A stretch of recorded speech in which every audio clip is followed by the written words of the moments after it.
Hello and welcome back to Mom Needs a Minute. I'm Emily. And I am Chelsea. And I have a really fun twisty-turny case for you today. Chelsea. I got a story too. No. Yes, but you gotta ask me how my weekend was. I'm sorry. Chelsea, how was your weekend? Shitty. Why was it shitty? Okay.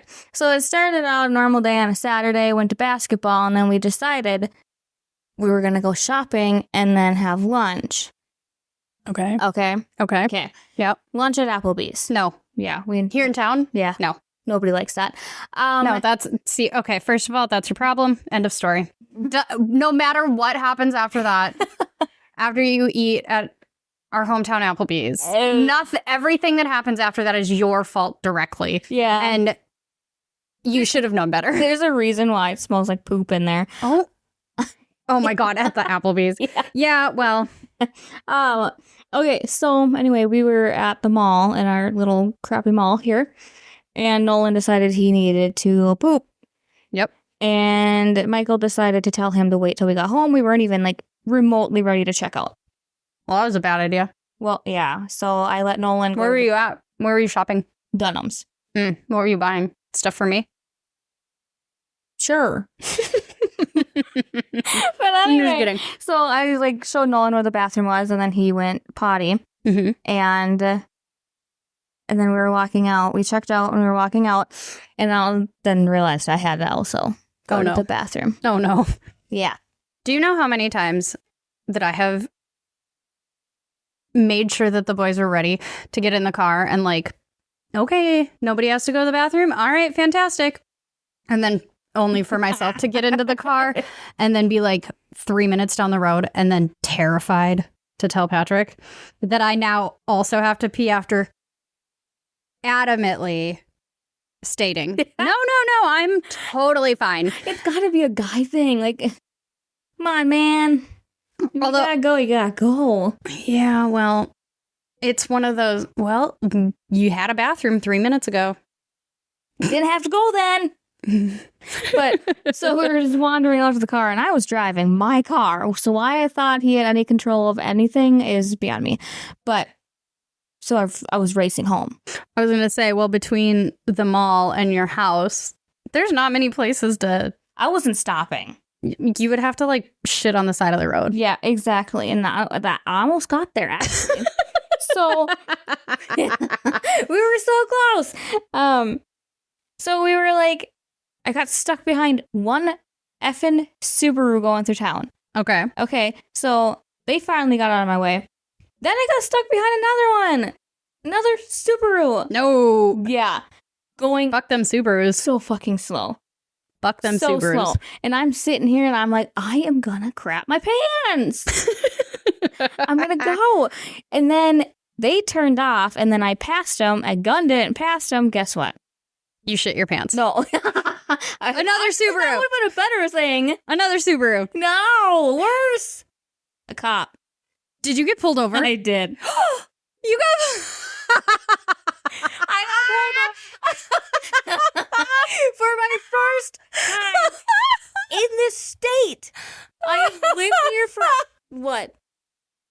Please tell me you shit the... No. Please tell me you shit your pants. No! As the cop was at your window, because, oh my God. I will cry. He walked up to my window, and I obviously had to roll it down. And he goes, "You're going 40 into 25," and I'm like, "I'm gonna crap my pants. I'm literally gonna shit right here in my car if you do not let me go right now." That's what I said. I was like, I'm literally gonna crap my pants.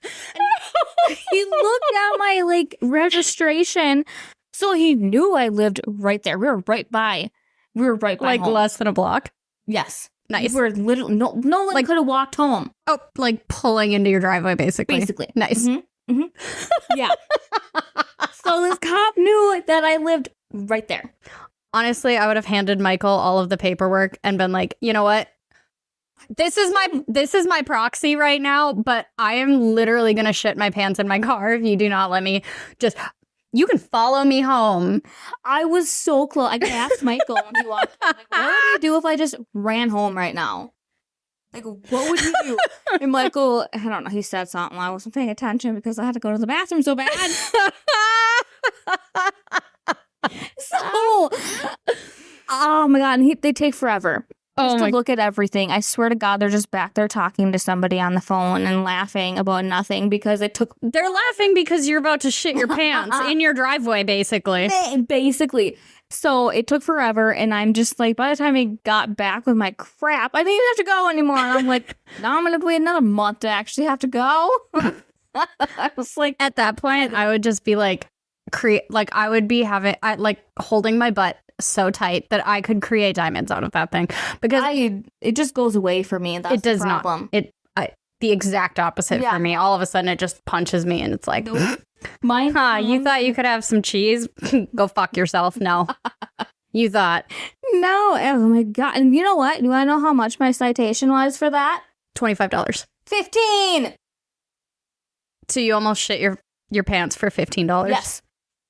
And I swear to God, I was the biggest bitch to him, too. I was like, dude, you saw me pass this person.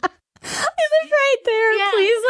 Please, you can follow me into my apartment. You just have my couch. You just have to give me 2 seconds. Like, give me a good couple minutes here, and then I will come out and we can take care of all of this. We can wrap it up. Yeah. But you just have to give me a minute. You don't understand. I get these urges only come every once in a while. I am chronically constipated. I live on. Let me get it out. Like a demon. You gotta have like a demon voice. No, let me go. That was not a demon voice at all, by the way. That was so bad. God, it was so annoying. I was so mad. And the cop even knew I was just livid. I was like, I'm gonna crap myself. Honestly, that's amazing. And I'm thrilled by that story. I figured I'm so mad. I was gonna say I'm a little bit disappointed that you waited until just now to tell me and did not text me immediately. Also, I'm gonna need to talk to Michael about that too, because it feels like that could have been something to be tossed into the group chat. And I don't think that he realizes exactly what a group chat is for. But I also think he wasn't thinking it was that funny because I was yelling at him at the same time.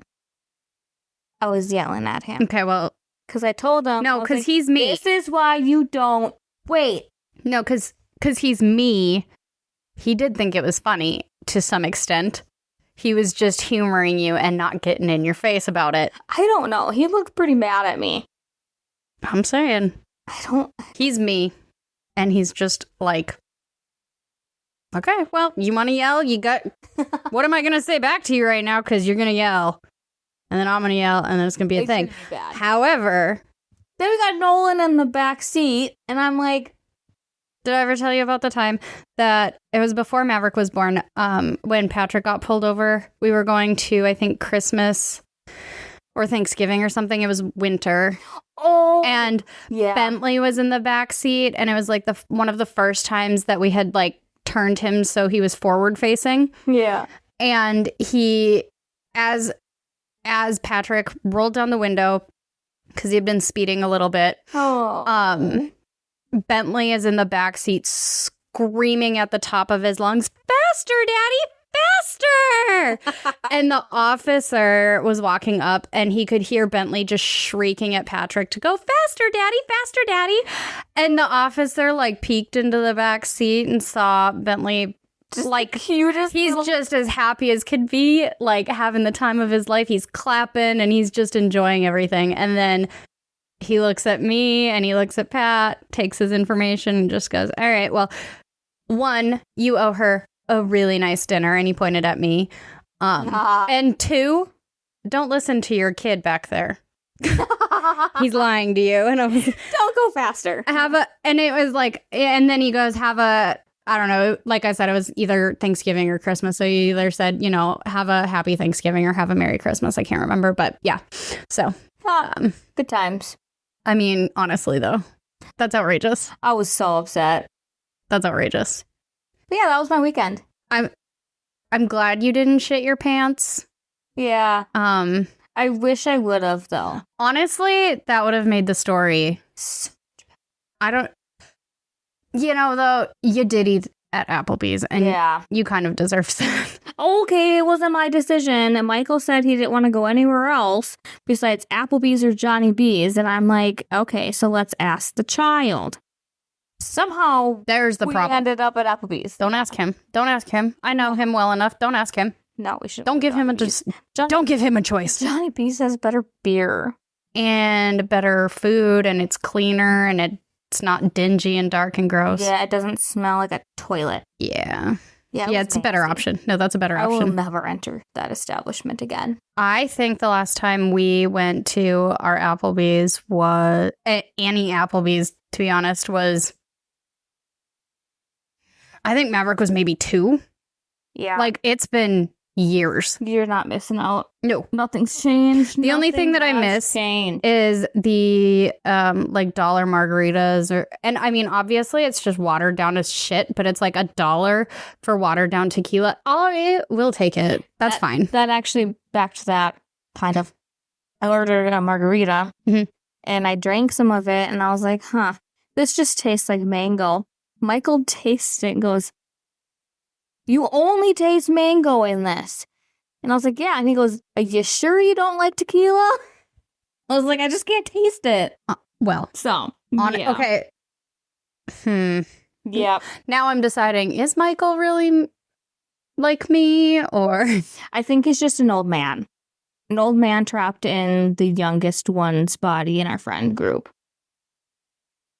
Oh, yeah. He is younger than Pat, isn't he? Oh, and you. by a long shot. Excuse me. That's rude. But he's 28. It's 29. He's 29. Are you sure? Yeah, he's 29. Okay. Fuck. Because that means I'm... Okay, hold on. I can't handle this. I didn't realize I was that much older than him. Yeah. God damn it. All right, anyways. So we've been talking for fucking ever, it feels like. I don't even know, but you probably... Yeah, go to your... Okay, I have my story now, and this one is... That's fine. That's what my bowl is for. I got all the Valentine's candies from, like, on clearance, 75% off. And then I put my candies. I had the sweetest little bean at work. I work as a, like, the food program director for a preschool program with, like, a lot of kids. I don't know. Well, because I feed, like, 30 kids during lunch, but then I feed, like, 60, 65 for, like, after school. Oh, snacks. after school program. Yeah, so I feed, like, a lot of kids. But one of my kids told her teacher, Tegan, to, like, she, like, tapped her teacher and was like, tell Cook Emily that I have a... Yeah, that's what they call me, Cook Emily. I know, it's so cute. Tell her that I brought her a Valentine because you didn't tell her the other day. And so Tegan failed. Well, Tegan just like whipped around and yells into my kitchen, Cook Emily. And I was like, okay. And I like walked out there and I was like, what? And she goes, oh, one of my kids has a Valentine's treat for you. Yeah. And I was like, oh my goodness, that's amazing. That's so sweet. And then I was like, what kid is it? So I could like actually like talk to her. Yeah. And so she pointed her out and then she like, so I was like, I knelt down kind of next to her and I was like, did you really bring me a treat? She goes, yeah, I did. Oh my and like 3-year-olds are just so ridiculously cute that you cannot handle it as long as they're not yours and you don't actually. Yeah, they're adorable. They are so cute when you don't have to take them home. Right. And so then I was like, wow, oh my goodness, that is so kind of you, sweetheart. I love that. Like, thank you so much, right? You're so kind. And then, sorry, it like bubbled up through my nose. I had like a hiccup and it like went through. It was gross. But so I was like, oh my gosh, thank you. That is so kind of you. You're such a sweet kiddo.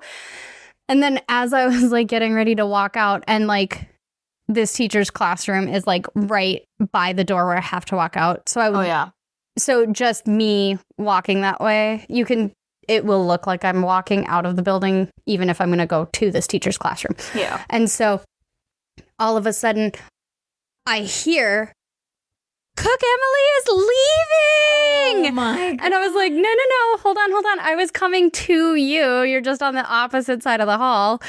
And I was like, no, I'm not. I was coming down to you before I left. And she handed me just this little thing of Dove chocolates. And it says, to Cook Emily.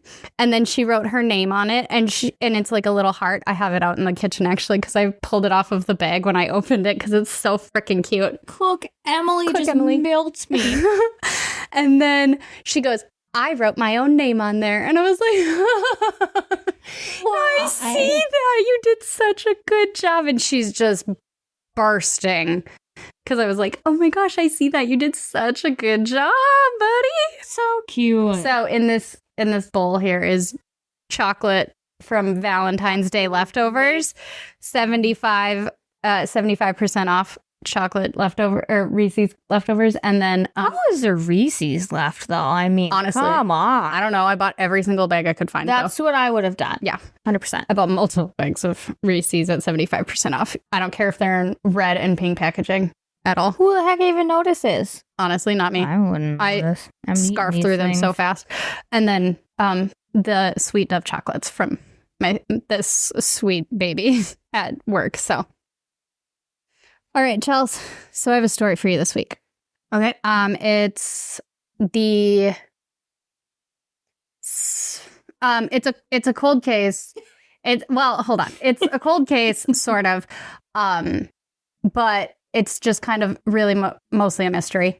Stop with the mysteries, man. They're so interesting to me. Yeah, but I like answers. Okay, I will make sure the next one has an answer. It's open-ended stuff, man. No, I will make sure that, by the end of this, I think you'll have a pretty good idea of what happened here. I honestly still, ponder on the last one.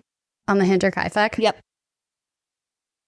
It was so twisty and turny. It is, and there's too many people in there. My brain was like... There were a lot of Yosefs in that one. Honestly, that's what made me think of it today, is because I was typing that name in, and I'm like, huh. Well, there is a Joseph in this one, but he's not nearly as prevalent as the multiple Yosefs. The 14 Yosefs? Yeah, there were a lot. No, this one, though, may be twistier and turnier than that one. Have you ever heard of the Sodder Children? Oh, I think so, yeah. Have you? Do you know anything about it? You know, man, my memory, I can't remember much, so no. Do you have a vague idea of it was a fire? Yeah. Because I feel like I heard it in a different podcast, right? I think a lot of people have done it. And then I know BuzzFeed Unsolved did it, but it was 6 minutes or long or something. Yeah, I have such a bad memory when it comes to things. Honestly, once same. you start talking and then I'll be like, oh, light bulb. But no. I am really proud of this. What I found, though. But remember the other day when I said, what do we think Marion brings home gifts means? And with no other context, I was like, I don't know what is happening here. And then I Googled, and I spent 20 minutes with Google trying to figure out the hell I meant. Google. Me and Google spent a lot of time together. It's me and YouTube. Yeah. Trying to figure out just what the hell I meant. Because I was like, this is not a sentence. There's no context here. What the hell?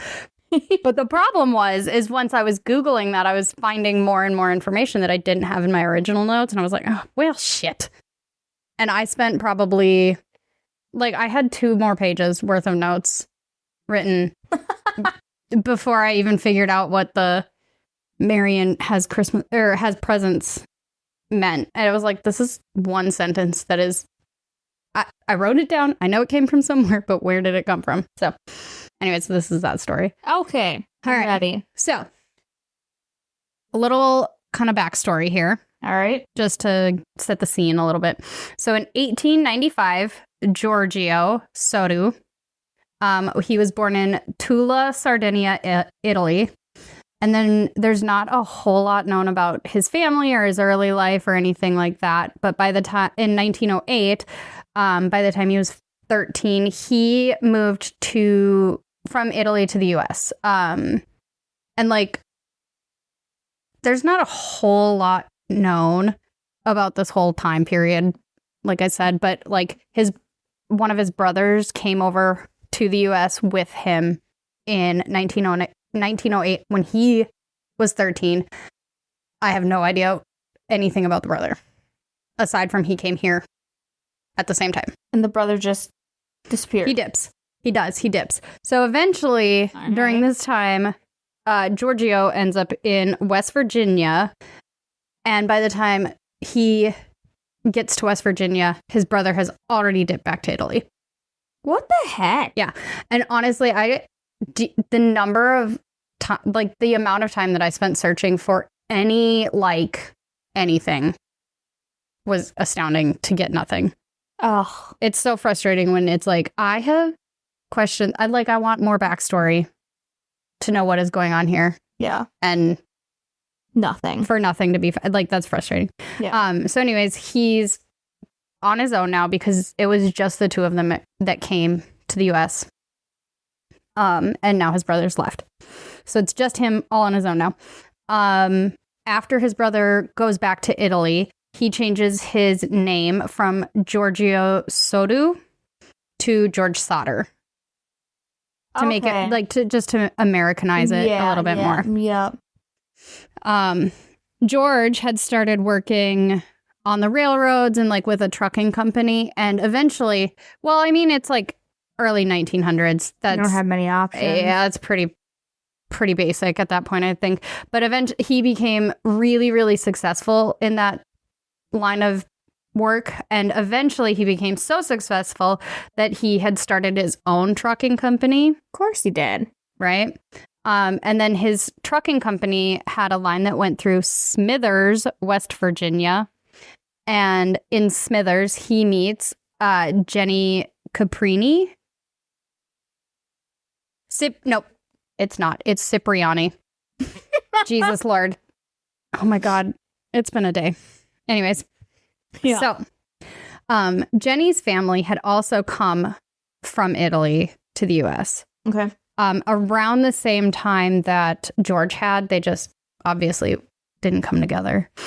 So the fact that eventually George and Jenny had kind of met up in the same small town. Yeah, it was kind of like fate almost, if you want to call it that, I guess.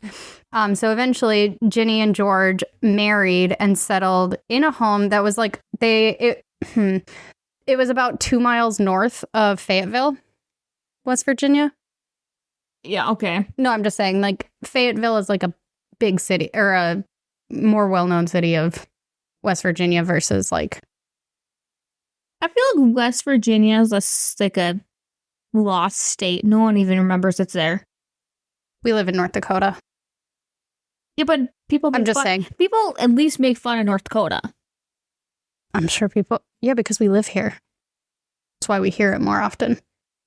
I'm sure if we lived on that side of the country, we'd hear. Okay, but okay. I'm just saying, we live in North Dakota. Glass houses, babe. Glass houses. I just don't throw your stones. Don't have any.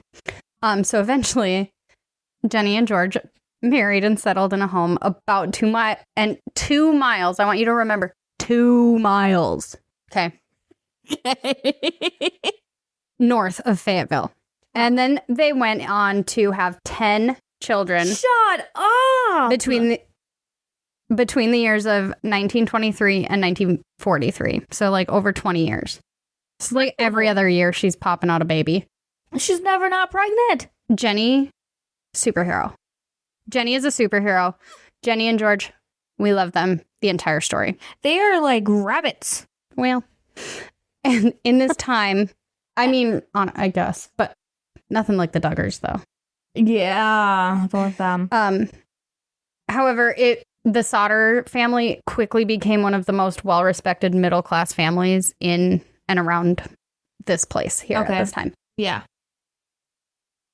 So, we're fast-forwarding to Christmas Eve, 1945. Their daughter, Marianne, who was normally called Marion, Marion as a nickname, but her What's with your face? Siri thought I needed help. Oh, well, maybe you do, but I do, but not from Siri. okay. Anyway. So Marianne and Wanda were the best of friends. Okay. But her nickname was Marion. Okay. And so for the rest of the story, I will call her Marion. Good. And not Marianne. Thank you.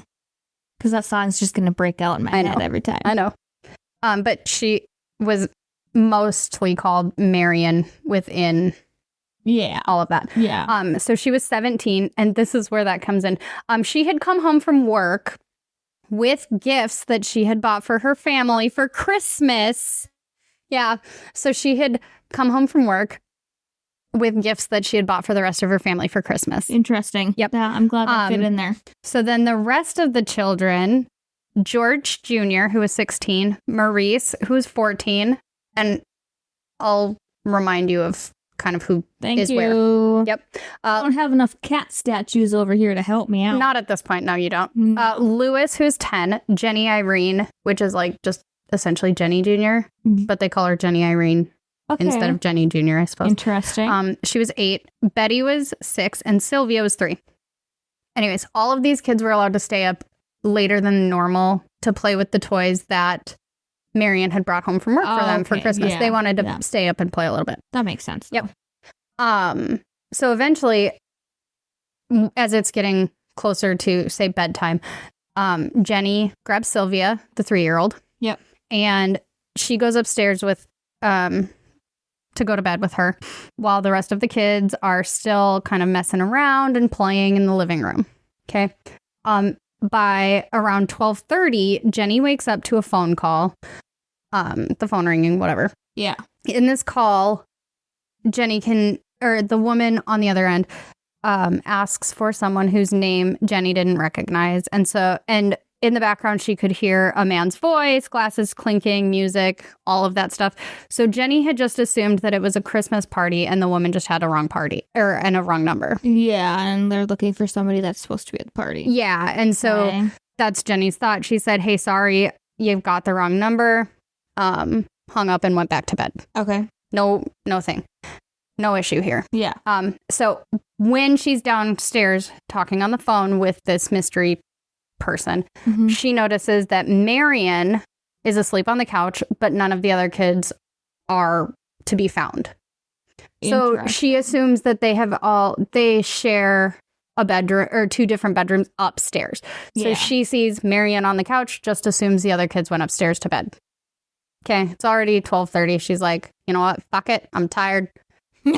I'm crawling back into my bed. No, I'm crawling back into my bed. No, I'm just kidding. But she sees her kid and she doesn't see the rest of them. And she's like, they're in bed, I assume, and just crawls back into her bed.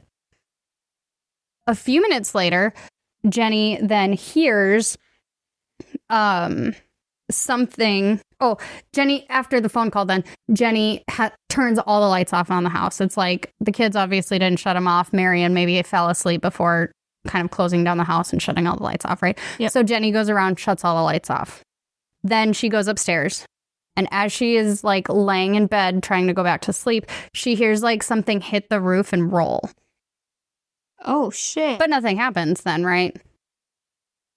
I'm just saying, like, yeah, I'd be concerned about it, but like when the snow was all, or ice was all melting off of, I suppose you hear it cracking and stuff. Yeah, and especially like around Christmas and stuff. And I mean, they're in West Virginia, so I'm sure it's like warmer than it is here, but I'm sure it still gets cold over that season. Yeah. So yeah, when in the early spring when all this shit was melting off of my roof, it sounded like we were literally under attack. It literally, I thought this big tree over here was coming down on my roof.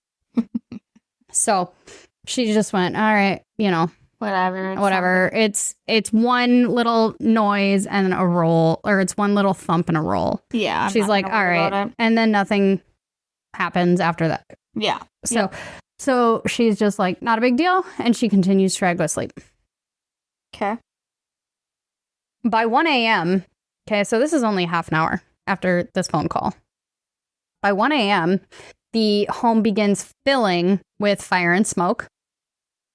and wakes up George and Jenny. Oh. Jenny grabbed baby Sylvia because she was sleeping with them. And she runs downstairs where she finds Marion, who had been sleeping on the couch.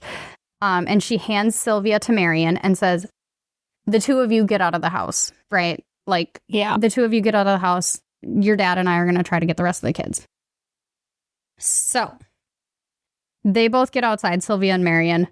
Her and George were trying to get the rest of the kids. So eventually, Jenny had also kind of been like forced out of the house just by the fire, the heat, the smoke. Like Jenny had to like retreat, basically. Yeah, get fresh air. Mhm. Yep. So by this time, Jenny, Marion, Sylvia, their oldest son, John, and then 16-year-old John.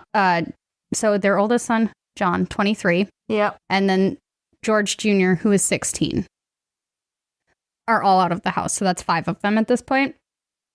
George is still inside. He is making... Dude, this guy is a dad. Okay, this guy is a dad. So he has 5 of his family members. There's one... Okay, hold on. There's one kid missing because he's... So that's 9 of the children, 10, 11. So there's 11 of them in the house at this time. So 5 of them are outside right now. George is in the house trying to get the other 5 of his children out. Yeah. Okay. So it gets to a point where George also then has to retreat and go outside because of it's just too hot. There's too much smoke. Yeah, it's too bad. This dude was determined to get to these fucking kids. Yeah. So first of all, he tries breaking a window in one of the rooms where the fire was like not fully consuming, like at the back of the house or whatever. Yeah. So he tries to break a window and maybe crawl in that way and try to go a different way. No.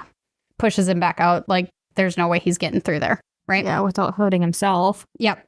Or dying himself. Yeah. Well, yeah. So then Actually, he goes to grab his ladder that is always propped up against the one side of the house. Ladder's not there. Can't find it anywhere. what? Because these kids, remember, their bedroom is upstairs. Yeah. So he's trying to get to the second floor. Yeah. But this ladder is nowhere to be found. When it's always there. When it's, yeah. It's like this one on the front of my house here. Yeah, I know. It's The one been here for years. Uh-huh. It's not going anywhere. No.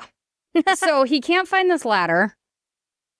And now he's like, oh my God, what the fuck am I going to do? Like, I still have to get up there. I still have to get my kids, right? So then he's like, okay, I have this taller coal truck, right? Like one that hauls coal because, you know, he's in the railroad trucking, I assume mining through West Virginia, right? He's got this big old coal truck and he's like, maybe if I drive that around to the one window, maybe I can jump on the top of it and it'll be tall enough. Just tall enough. Yeah. Yep. Well, now the coal truck won't turn on. It won't start. It's just sketchy. It won't start. However, the problem about that is, though, the truck was running and they had been using it the day before. And so everything worked perfectly fine the day before. And so there's like, why would it not work all of a sudden now in like the most dire time? If not, it like, even if it was cold and maybe kind of like really hating to start, you know, Still would start. it should start at least a little bit or something, Yeah. right? So then after the truck doesn't start, George goes to the well because they had a well on the property and tries to just get water to throw on this fire just to like kind of make his way in a little bit, right? Yeah, some kind of like extinguisher. Just something. This dude, I tell you, I so determined to get to these kids. So anyways, he goes to the well to get the water and the well is completely frozen over and they cannot Okay. get any water at all. Stop it. I don't believe any of this. So unfortunately, at this point, George and Jenny have not seen or heard like anything from their remaining 5 children in the house. That's a lot of them. That's half. Yeah, pretty much. Yeah. Oh. So while George is on this rampage to try to get in the house between the ladder and the truck and the well and everything, Jenny's taken Sylvia, and Marion takes off running towards the closest neighbor in order to try to get help, because it's not like they can go inside and call 911 or something. Well, yeah. 911 wasn't around in the 40s, I don't think quite yet. I think it was in the 50s. I have no idea. I think it's in the 50s. 50s or 60s. It's later than you would expect. 911 is newer than you would expect. I could tell you that story too, but still kind of a mystery. Oh, good. Well, we'll see. So anyways, Marion takes off to the closest neighbors and tries to get them to call the local police or the operator, because it was still apparently the operator where they have to pull the plug and put it in a thing. Oh, yeah. Yeah, to connect you. Connect, yeah. And so they're trying, and they're not, these neighbors are obviously oh, hell yeah, we're calling. They're making every phone call that they can do. They're getting no responses from any of these people. I know that it's Christmas Eve, but as an emergency responder, as a police officer, as a firefighter, shouldn't you have at least somebody there? Apparently not. Okay. It gets worse, though. Oh. This part gets so stupid. I can't wait to hear what you think of this part. Whew. Okay. All right. So once Marion and this neighbor are oh my God, we're not getting a hold of anybody, the neighbor gets up and leaves his house to drive into town.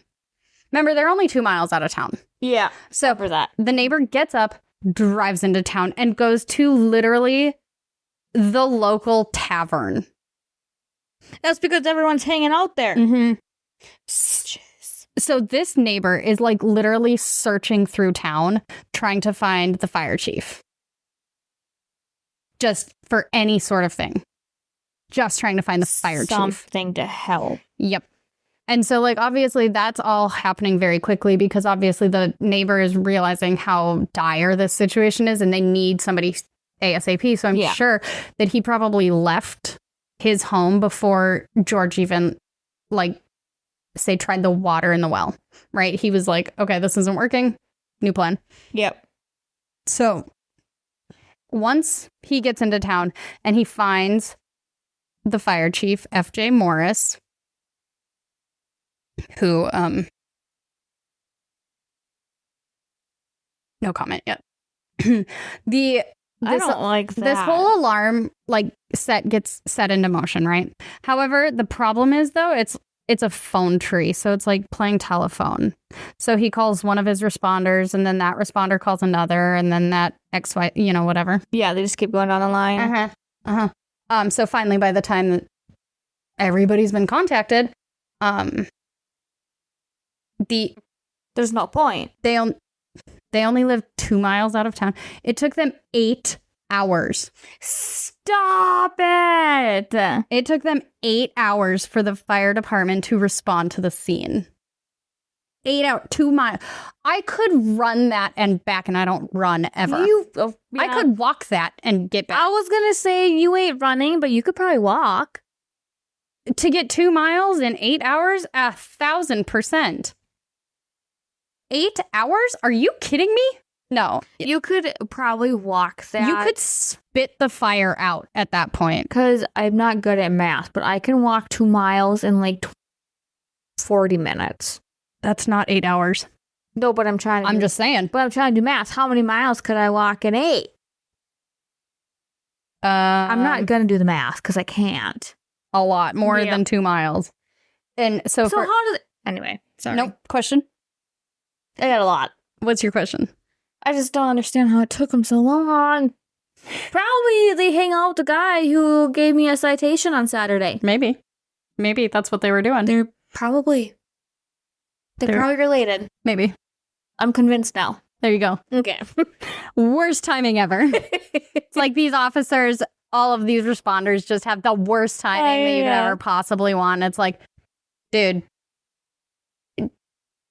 either figure it out or like your timing just awful. No.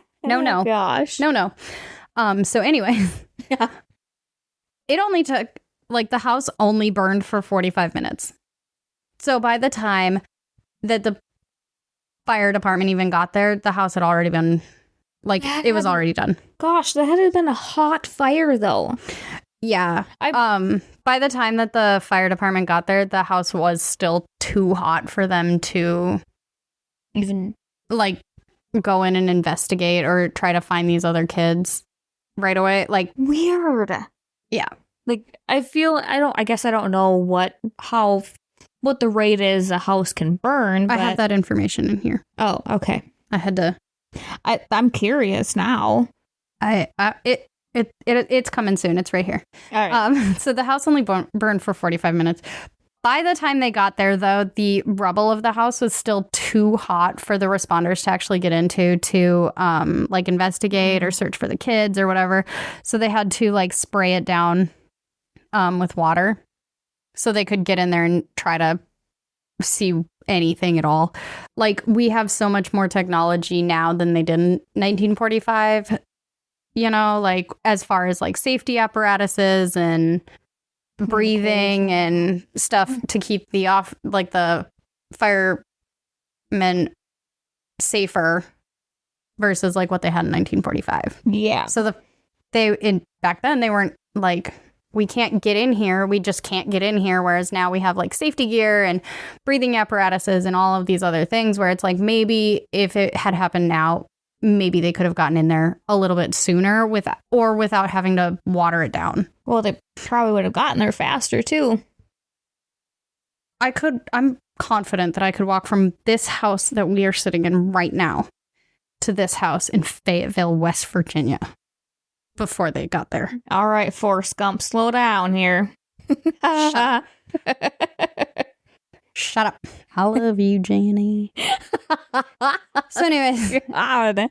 her name is Jenny. I know.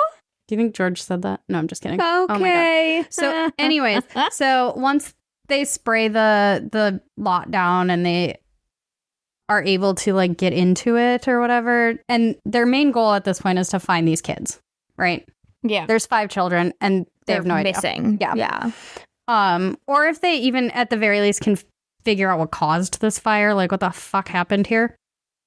And kind of just overall investigate everything like they have to do. So after a little while, they couldn't locate a single one of the children. Eventually, during the fire, the second floor had collapsed all the way into the basement, like all the way down into the basement because fire. So it made it really, really difficult to search for things because it's like you have your second floor and then your first floor and then your basement and everything's kind of on top of each other. So it does make it really difficult. But they couldn't find a hair off of any of these 5 children. And you would think that you could find something, but no. So by the time that they had finished up for the day, which remember, it's 9 o'clock in the morning by the time they get there, and they have searched for who knows, like not very long. Yeah. So by the time they determined that the fire had been caused by faulty wiring and the children's bodies had been fully and completely cremated in the fire. And like overall, it sounds possible, or it sounded possible to George and Jenny at the time. But say it. I don't know if I would believe that though. Why? Why do you Because say that? there's been so many fires where they have found like the bones and just all of it. Yeah. So, okay, so first of all, this is what you were asking for earlier. I really deep dived into this because I was really, really curious. And if I think too much about this, it's really going to bother me. So I'm going to go through this and that's going to be that, okay? Okay. So the assumption is that the house only burned for 45 minutes. That's the official ruling. That's what George and Jenny claimed. That's what everybody said. It only burned for 45 minutes. Okay. That's what the house... Well, I'm just saying. Hold on. Nope. I believe that the house did only burn that long. Okay. I don't know. I'm not a firefighter. I'm just a human. No, I'm just saying that's the most widely reported amount of time that this burned. Say from George and Jenny, from the neighbors, from everybody that was there before the police officers, that this house was out within an hour, basically. Okay. Or at least, smoldering, So, a typical house fire burns at 1,500 degrees Fahrenheit. Oh my God. Or 815 degrees Celsius. Okay. And then, but in order to fully cremate a body, it requires being burned at 1,800 to 2,000 degrees Fahrenheit or 1,100 degrees Celsius for 2 to 3 hours. So 1,500 degrees for 45 minutes is nowhere near 1,800 for 2 to 3 hours. That depends on the size of the body that you're cremating and obviously all of that. So it's like if they're bigger, it'll take longer. Or if they're smaller, it'll take less time, right? But you still need that level of heat. But there still was 5 of them. And every time you will find bone fragments. There will be something left. Uh-huh. This is sketchy. Or some sort of evidence that this body existed at some point, right? Yeah. Okay. So if the site had only burned for 45 minutes and a house fire only burns around 1,500, how would it have burned fully, completely into dust and ash in 45 minutes when it's supposed to take 2 to 3 hours at a higher temperature in a cremation situation with no evidence remaining? I don't know. Yeah. And also then the site of the fire was only searched for 2 hours. What? Mm-hmm. It took them longer to get there. It did. A search of this situation today would take multiple days or probably multiple weeks. More likely multiple weeks. Sift through it all. Yeah. This search would have, in order to finalize the search, it would have taken weeks today, but 2 hours. And they were like, faulty wiring, kids are dead, cremated, dunzo.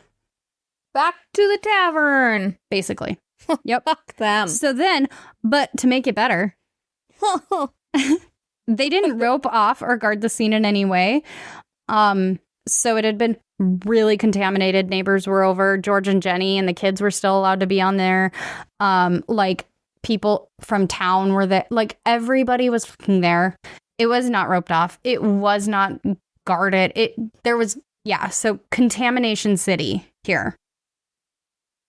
And now, I don't know if I want to scream at him and be like, why did you do this? But also, only a few days later, George had decided that nobody else was going to come back and investigate any further. So he bulldozed the lot and filled the entire thing in with dirt. What? Mm-hmm. That's one way to never find anything again. Well, his intention was to turn the entire site into a memorial for his lost children. I do think that maybe somebody... Okay. I think somebody maybe should have stopped him at that point because it's like, what are you doing with a bulldozer, homie? And a whole bunch of... After you lost 5 kids, that is a recipe for... It feels like because he said that he wanted to build a memorial, so it's like, okay, grief can do weird things to you. Grief can do weird things to you. However, you didn't bulldoze anything over. I would have if I had the chance. I know. Yeah, and they were not my that was not my child. That was not half of my children. You can't bulldoze a person over though. It's legal.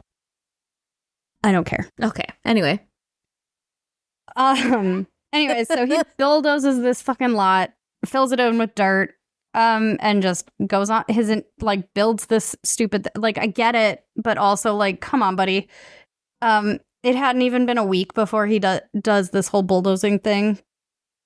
However, while they were at the site, because everybody was there at the site, all of the kids and stuff, or all the remaining kids and Jenny and whatever, they were all at the site with him while he's bulldozing. And I don't know about you, but I don't think having a 3-year-old anywhere near a bulldozer is a great idea, but who am I? The 40s were a different time. Anyway, so Sylvia finds like a hard rubber thing in the dirt, which after George looks at it, he thinks it's a pineapple bomb. What? Which was supposedly, what is this, World War I or the 40s were World War II, I think, right? So it's supposedly like a big thing with World War II. Like they were used in World War II. So it was like, obviously it was not like something that you just buy at the grocery store or something. Well, yeah. Mm-hmm. But I would hope not. I'd be a little worried. But it was like a more common thing then than it is, say, now, because it's like we're not in war times and they were and blah, blah, blah, whatever. Plus then also, remember, he's Italian, World War II, Italian. They weren't on the right side of history there. Yeah. So they're thinking that maybe what Jenny had heard hit the roof and roll off is this pineapple bomb. Stop. This is just George's, like, this is not proven. This is not like. But that makes sense. Mm-hmm. Yep. Fucking pineapples. Yep. So now that George and Jenny have been told that their children are dead, blah, blah, blah, like whatever, location has been, quote, investigated. Which, I mean, only after 2 hours. No, it's not. And then George filling it in with dirt. The death certificates for all of the 5 children were issued. Okay. George and Jenny are still not fully convinced that the children have died in this fire. Because they didn't. Well, yeah, exactly. It's weird, isn't it? I don't like it. I'm sure that at this time it really could have come from just like not wanting to believe that 5 of your children died in one day or one fell 45 minutes. Yeah. And so I feel like maybe at this point they were like reaching for a different answer, and I can understand that. Yeah. However, whatever. They take that and roll with it. So the first weird thing I think that has happened here is the fire and the amount of time that it burned and the temperature and the fact that it really, really shouldn't have been possible for all 5 bodies to be fully 100% cremated in the amount of time that the house would have burned. Like to the point where nothing, not an organ, not a bone fragment, not anything was found. Yeah, that seems odd, right? No, that is so weird, especially with everything leading up to like the ladder, the truck, and then it's just weird. It is weird. And then it's like you have 5 bodies, and based on what I found about the temperature and the amount of time, 5 full bodies, there should have been one iota of information that they were there. I don't believe it for an ounce. Like, it's just. Yeah, there should have been some sort of, like, something there that would have said, okay, you know what, this is at least one of the children. Like, a bone fragment or something. There should have been something there. Yeah. There's not just nothing. Yeah. There's 5 of them. Based on my very uneducated Google search. Google's always right, though. However, eventually, there were a few internal organs found. What? Yeah, because, like, I guess they'll turn, like, bright red, and so it's easier to find them after, like, once they're exposed to fire. Apparently, they'll turn, like, bright red, like, as they're, like, charred. It's gross. But right? He bulldozed it. Yeah, well, they excavated it a couple times. Okay. And then they even ended up finding recognizable remains of like home appliances, like the fridge and the stove, and they could tell which one was which. So but how are you able to tell this is the fridge, this is the stove, this is this, whatever? Here's some organs, but not a single bone fragment. I don't know. Yeah. So it's just all weird. And then another thing was that it was reported that not a single one of them smelled any sort of burning human remains, which would be very recognizable. Yeah, because doesn't it smell really bad, like flesh? Yeah. Yeah, it's not ideal. But although, like, there were 5 bodies, say, quote, being cremated, that smell would be intense. Yeah, it'd be nasty. Yeah, it'd be wild. However, they are saying that, or like in some sources, they were like, well, maybe nobody noticed it. It was a really windy night, supposedly. And like the wind was going in the opposite direction from where they were standing, basically, which it would have to be tornado level winds, I think, to not be able to smell 5 bodies burning. But yeah. Well, okay, but that brings it. If there was that much smoke, how did nobody notice? I mean, the neighbors all noticed. They came to help. Yeah, but I mean, in 2 miles out of town, you can still see that smoke. Yeah. The fire department is just... They're drunk at the tavern. Yep. I forgot. So, I mean, granted, it had been a pretty windy night, and it was like blowing away from where everybody was standing, but I feel like 5 burning bodies, you'd smell it. Yeah. To an extent. So anyways, Jenny also noticed that this was really weird. And she started performing her own experiments where she would burn animal bones to see if, and they were like, she's not hurting these animals. She's sourcing like chicken bones from dinner or something. Yeah. So she's burning these animal bones to see if a fire could or would entirely destroy bones the way that they had been told that they had. But every single time, she did this multiple times, every single time she still had at least bone fragments left. Yeah, yeah. Yeah. All right. So back to the night of the fire and all of the findings. And it gets crazier here. It gets worse here. It gets crazier.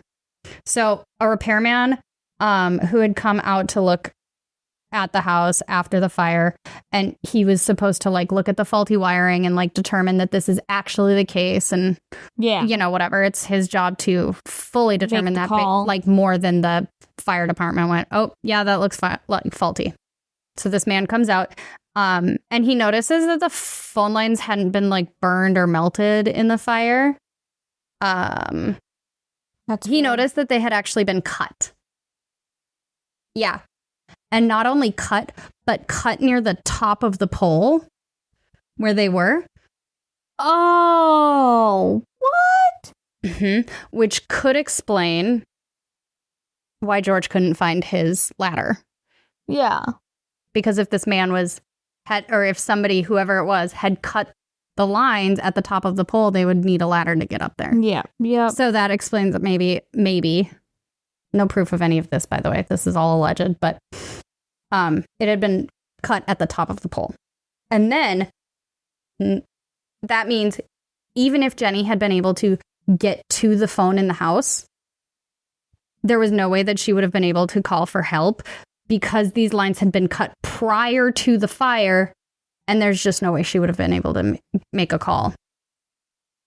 Outside of that, one of the neighbors, a witness, had said that they had seen a man using what they had assumed was George's block and tackle, which is used to take the engines out of cars. I don't know if you need to know that, but I did. No, I didn't know what it was. I didn't know what it was, so I did Google it. Google. So yeah, me and the Googs were good friends. So anyway, so this neighbor had seen this man using what they assumed to be George's block and tackle because they were on his land. Like they were there in one of the outbuildings, and this neighbor witness had seen this. And And so this man, like they assumed that this man was taking engines out of George's vehicles, basically just to steal, right? Well, I think they stole more than that. So that would also maybe explain why George's coal truck wouldn't start if it didn't have an engine in it. Yeah. So they're thinking that maybe this man had cut the phone lines and then taken the block and tackle to go steal engine out of George's vehicles. So like there's no actual evidence to say whether this was like accurate or not. But it's hard for me to like imagine this man being in the wrong place at the wrong time. Yeah. Like that's too much. Yeah, so, that's just weird. Yeah. So then while interviewing the family after the fire, Jenny had mentioned like the random phone call beforehand, right? Yeah. And the sound of the thing on the roof and what Sylvia had found, the pineapple bomb that they kind of imagined. So the police were able to locate the caller and confirm fully that it was just a simple wrong number and there was nothing else nefarious going on there. But another big thing that the investigators said was that the fire that was caused by faulty wiring. If the wiring was so faulty, how was Jenny able to get the phone call in the first place, and why were all the lights still on that she had to turn off before she went to bed? Boom! Mic drop. Mm-hmm. Not really, though. I want you to pick that mic back up. Hang on to that because in just a few seconds, you're gonna want to throw it against the wall. So when it came time for them to ask George the questions about, that they wanted to ask him, he said he had some really wildly interesting answers. So initially he told investigators that a few months prior, like early fall, a man had come to ask him about maybe a little bit of work around the farm. This man said that he just wanted a little work during harvest to make a little extra money. But George turned him down, right? He was like, nah, we're good. Thank you for your offer, but we're golden. This man, after being rejected by George here, looked at the fuse box points at the fuse box and then looks George dead in the eyes and says, this is going to cause a fire one day. I feel like that was foreshadowing. Especially because George had the power company out there just a few days earlier to make sure that everything was good to go for winter, and they had told him everything was fine. Well, shit the bed. So shortly after this incident, you're going to like this one. Oh, I'm sure. An insurance man had come, like a life insurance salesman, had come to the door trying to sell him life insurance. And George said, nah, we're good. Go the fuck away, right? God. This man was angry. He was infuriated by being rejected like this.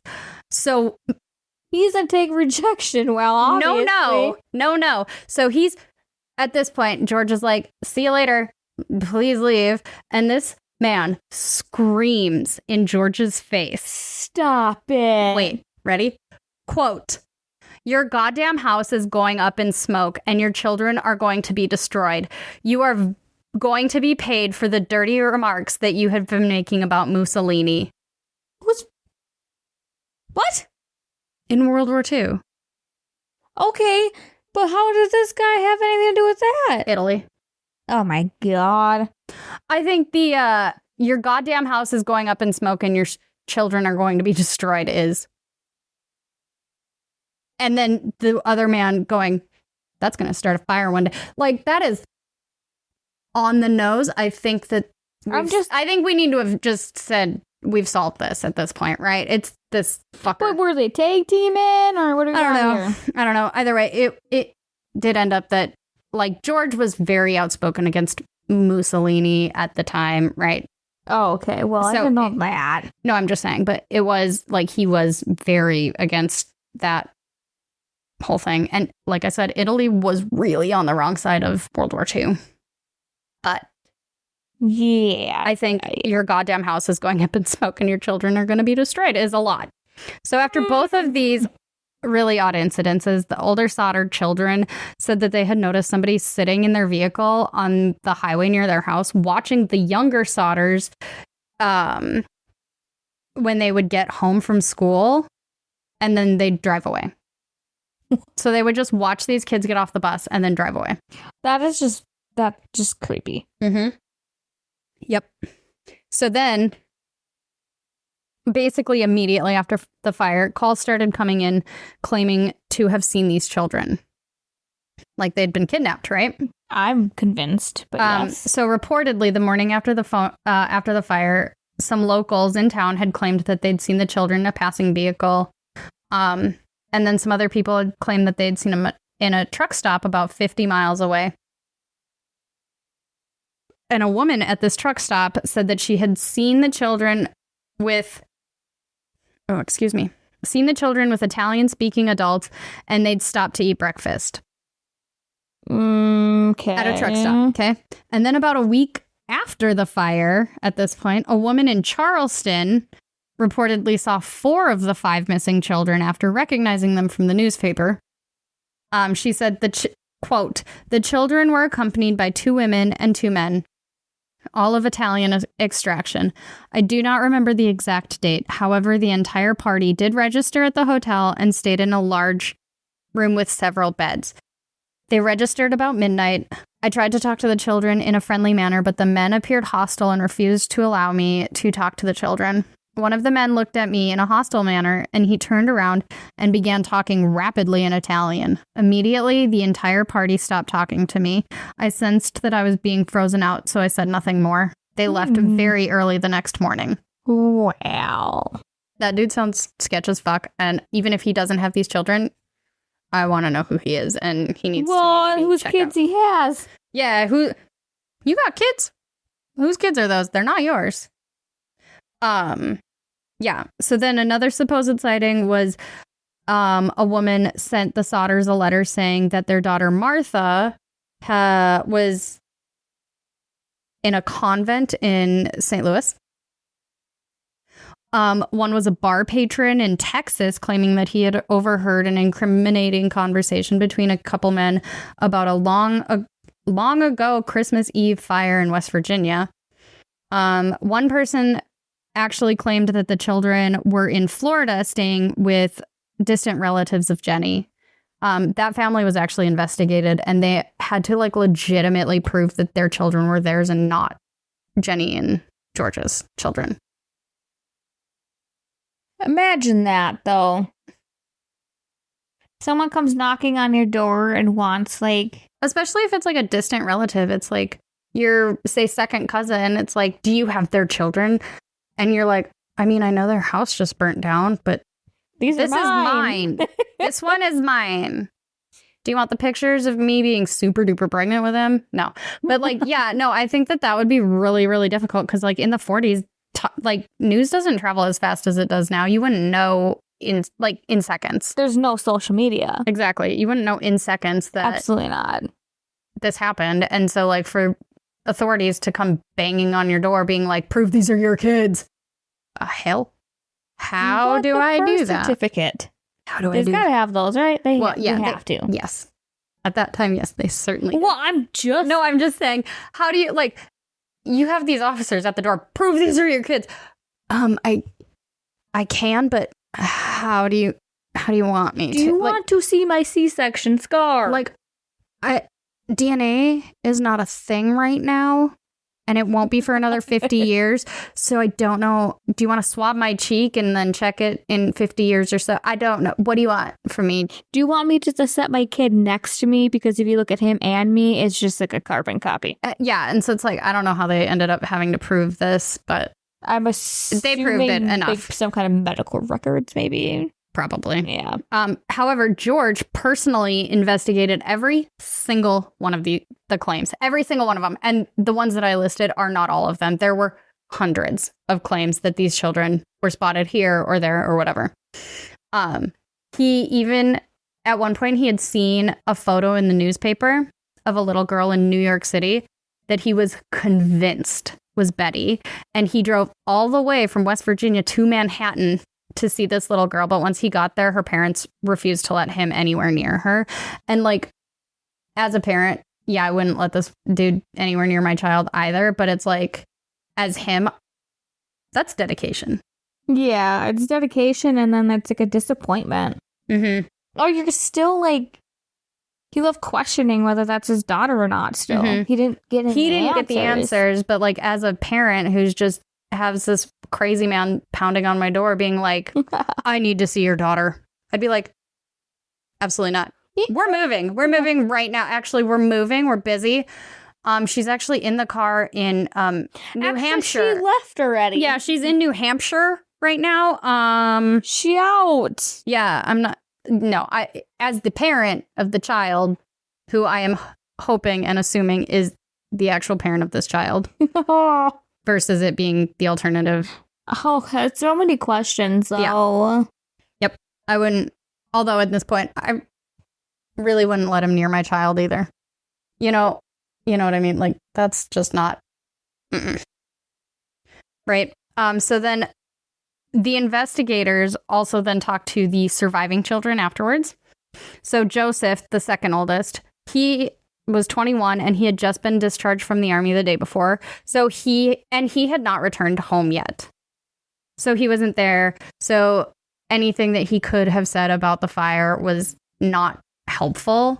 Like, they asked him a couple questions about, does your family have anybody that may have wanted to hurt them or blah, blah, blah, whatever. But any of the nothing he had was going to be helpful at all because he wasn't home. There. He was, in the army. So then the oldest of the children, John, who was 23 at the time, he had initially said that he had run into the room where his younger siblings were sleeping, and he stated that he had shaken them all awake in an attempt to get them out of the house. This statement only furthered their evidence that they had not been kidnapped. If he's able to get into that room and shake them awake, he can touch them and put hands on them, right? So they're there, right? I'm not sold on that. It's just more evidence. So like I said, if John was able to put hands on all of them, how could 5 children have been kidnapped in less than 45 minutes? Right? Stop it. Well, it still could happen because if you think about it, you kidnapped 5 kids. You're not going to just leave an empty bed. You're going to find a way to make it look like those beds are still there. And if you are trying to get out of a house when it's on fire, are you paying attention to what's in those beds? Well, and another thing is there's 5 of them. Yeah. How on earth are you going to get 5 children as a kidnapper out of this home if John has already gone in there, shaken them awake, seen them, laid eyes on them? As a kidnapper, how are you in less than 45 minutes going to go into this 2nd-story bedroom, carry 5 children out when George couldn't get in there in the first place? I mean, maybe they had his ladder, I suppose, but that's what I was kind of thinking. But then also, there are so many sightings of them, though. It's like, but you made a good point, though. How do you get 5 kids out of a 2nd story? Plus, if they had been kidnapped and say, I don't know, the one was in a convent in St. Louis and the others were, say, with these angry Italian men, over the years, with that many sightings, how would not a single one of them attempt to contact their parents? Yeah. They were all kind of at that age where they would remember that, right? Mm-hmm. Yeah. Yeah. The youngest one was Betty, and she was 6. She probably wouldn't. She maybe. So the ones that were lost to this fire were Maurice, he was 14, Martha was 12, Louis was 10, Jenny Irene was 8, and then Betty was 6. So they're really all pretty young, but they have a memory. They can remember exactly. that at that Yeah, it's not like Sylvia maybe being 3, I could maybe see. Oh, yeah. But well, even the 6-year-old, though, I feel like when you're 6, you don't remember a lot. You kind of remember bits and pieces. She would maybe be the one that I would be like, okay, well, maybe she doesn't remember, but like the rest of them definitely. A 14-year-old definitely does. Oh, yeah. So like it's weird that they wouldn't have attempted at any point over the years to make contact if they had been kidnapped and say sold to a convent or something. Yeah. Right. It seems like at least one of them would have attempted. Fought to get out of that situation. Yeah, so it's weird if you, I don't know. It's weird, right? Yeah. However, later, it does come out that John admits to, instead of going in and shaking them awake, he only shouts at them to wake them up and then runs downstairs and outside. Oh, boom. So he never saw these children. Exactly. According to this. They had to have been, they were kidnapped. They were freaking kidnapped. So then the last theory I have outside of all of this other stuff is that they were kidnapped. I'm done with that. By presumably the insurance salesman and that farmhand guy, right? They were in a ploy together. Yeah. And then sold to an orphanage in Italy. Ew. Okay. Well, if this guy is so Mussolini positive and trying to hit George where it hurts, really. Yeah. Sending him back to an orphanage in Italy makes sense. It really does. does. Like, it's within reason. I think it's a stretch. I really do. But I can also see the logic behind it. Yeah, but then again, it goes back to these kids have a memory. Mm-hmm. Why would they not? Well, yeah. Attempt to contact their parents or anybody in general. Right. Even like the fire department, and I know they're shit, but like, please let me contact. Like, I would try to get in contact with somebody if I was 14-year-old. Yeah. Mm-hmm. If I was 14 years old, my first thing would be try to get in contact with my parents. Regardless. Yeah. But then again, back then, it's not like you have a cell phone or whatever, but it's still like... Yeah, and I feel like we have, 14-year-olds now have a whole lot of attitude and, pushback compared to then. Yeah, but we also have security cameras, and it would be pretty easy to dip under a fence or something out of a convent. I feel like. I don't know. I've never been to one. We drove past a couple of them when we were in Rome. Yeah, well, I have not gone there. I'm just saying, and I probably never will. And I would probably get kidnapped somehow. I don't know. Like I almost did? You did not. Yes, I did. Okay. I've taken that one to my grave. I know you are. I know you are. So anyways, 2 years after the fire now, so it's 1947. Okay? George and Jenny are still convinced that their children were not killed in this fire and that they have been kidnapped. Okay? Samesies. Yeah. So they reach out to the FBI for help. Okay? Because obviously, the locals are not helping them. They're like, nope, your kids, this was faulty wiring. Your children were cremated and burned in the fire and died there. That's it. That's all we're going to give you. Stop asking us for help. Okay. Yeah. So I'm not the locals, no, and neither are George and Jenny. But that's what the local authorities are still telling them. The local authorities were partying that night. So let me guess. And it took them 8 hours to go 2 miles to put out a house fire. They had to drink a shit ton of water to sober up a little bit. I was going to say. They're probably drinking from the fire hose. That would hurt. I know. I was kidding. Okay. I was going to say something about it, and then all of a sudden I went, oh my God, no. Ow. I went to the car wash today. Yeah, I did too. And I honestly wondered how powerful those dryers are at the end, and I really, really had the thought to open my window. Don't do that. It was open. It was in my head. It was I wanted to do it.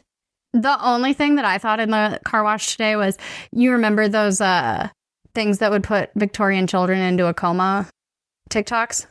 Did you ever see any of those? Oh, yeah. You sent that to us. That whole trend. Yeah. Things that would put Victorian children into a coma. And I was like, I bet a car wash would do it. Absolutely. I bet a car wash would do it. Yeah. I mean, a car in general, probably. Probably. Anyway. So by 1947, they were fully convinced that their children were not killed in this fire, right? So the FBI then agrees to help. The FBI agrees to it. They're like, yeah, this is kind of suspicious. It's fine. They're like, the FBI's like, this is suspicious. And yeah, we'll definitely come help you. However, as I know you have, watching Criminal Minds, you know that the FBI cannot get involved if the locals don't want them there. Bam. Yeah. So because it's outside of the FBI's jurisdiction at that point, if it's like city or state. Unless they're called there, yeah. They can't come in there. Yep.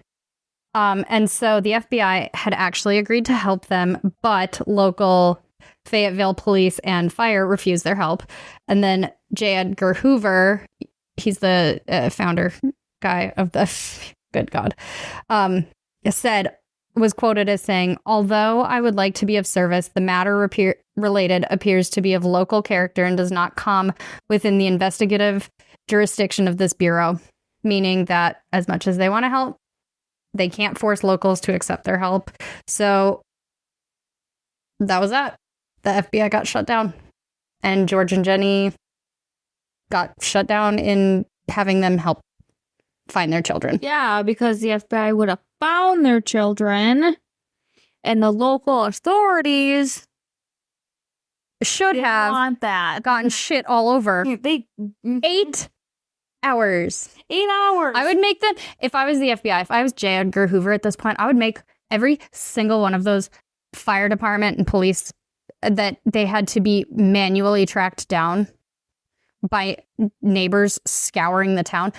I'd make them sit in a room with me for 8 hours, and I would just play really obnoxious tapes of children screaming.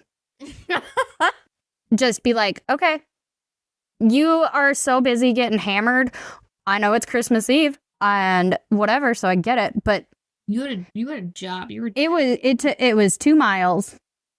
You could have taken care of that, saved these children, and been back to town by sunrise. It would have been fine. And you still could have gotten drunk. Exactly. It would have taken, you would have been fine, right? Whatever. The alcohol had been really like alcohol back then. Yeah, I mean, yeah, probably, but like still. It's very diluted nowadays. Very depressing. You want to take a shot of tequila? No. Okay, well. Not tonight. We'll go back to that. All right. So anyways, the FBI situation had gotten like shut down, right, by locals. So then Jenny and George are like, okay, just because we can't have the FBI's help doesn't mean that we cannot keep working on this. Yeah, you can't. I mean, you can continue on your own search here without the FBI. So they hire a private investigator, right?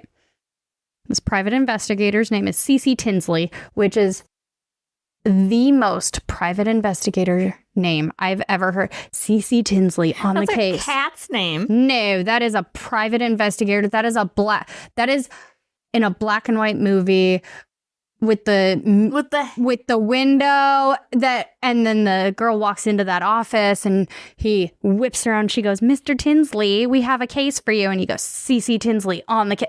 That is what that is. That is a private investigator name. I can see the entire scene playing out in my head. That is a name. I now want a 5th cat to name Cece Tinsley. Can I be present when you ask Michael if you can have a 5th cat? I'd like to be involved with that. If I told him it would make me happy, he probably would get me a 5th cat. You live in a 2-bedroom basement apartment. Yeah, that's why I haven't done it. I told him when we move into a house is fair game. However, fair enough. He said that he gets to name the first one.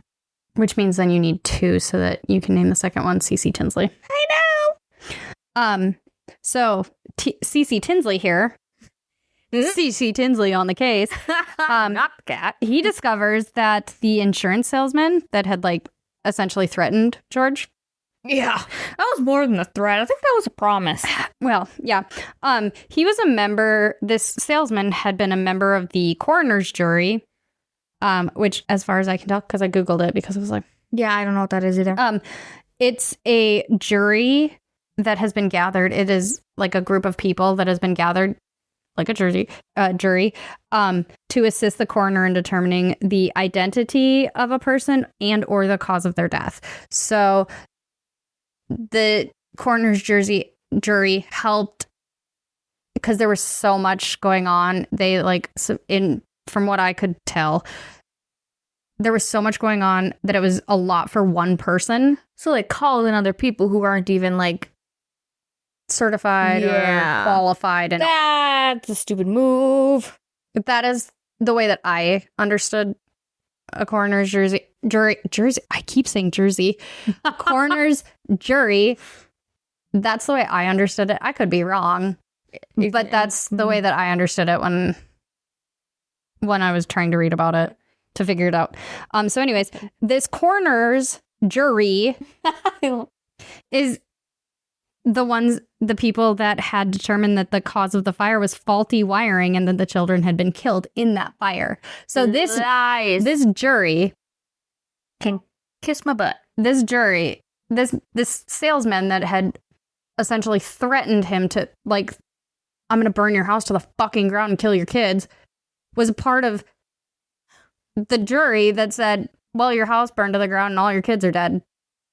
Yeah. So it's like, C.C. Tinsley.